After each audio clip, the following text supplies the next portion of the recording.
দেখেছিস বলেছে হ্যাঁ বলে দিচ্ছি কি সংকল্পে বসবে জানো নাকি এটা কাটো এই রয়েছে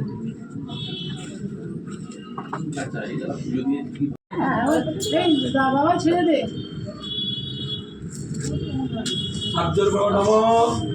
জাগ্রত দুরমদৈতি তদোপস্য তথৈবৈতি পুরন্দম্য জ্যোতিষাং জ্যোতির্বিদাং তব শিব সংকল্পমস্তু অয়ং আরম্ভ শুভায় ভবতু।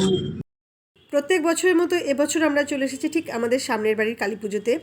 এখানে আমরা প্রত্যেক বছরই আসি, আর যখন থেকে আমি ব্লগ চ্যানেল খুলেছি তখন থেকে আমি তোমাদের সাথে এই পুজোর ভিডিও কিন্তু শেয়ার করি। তো পুজো দেখে আমরা খাওয়া দাওয়া করতে চলে আসলাম। এখানে ছিল খিচুড়ি, বেগুনি, আর ছিল পাঁচমেশালি সবজি দিয়ে একটা ঘ্যাট, এছাড়া ছিল চাটনি, পাঁপড় এবং পায়েস। প্রত্যেকটা রান্নাই কিন্তু খুব ভালো হয়েছিল। তো এখনকার মতো বিদায় নিচ্ছি, টাটা।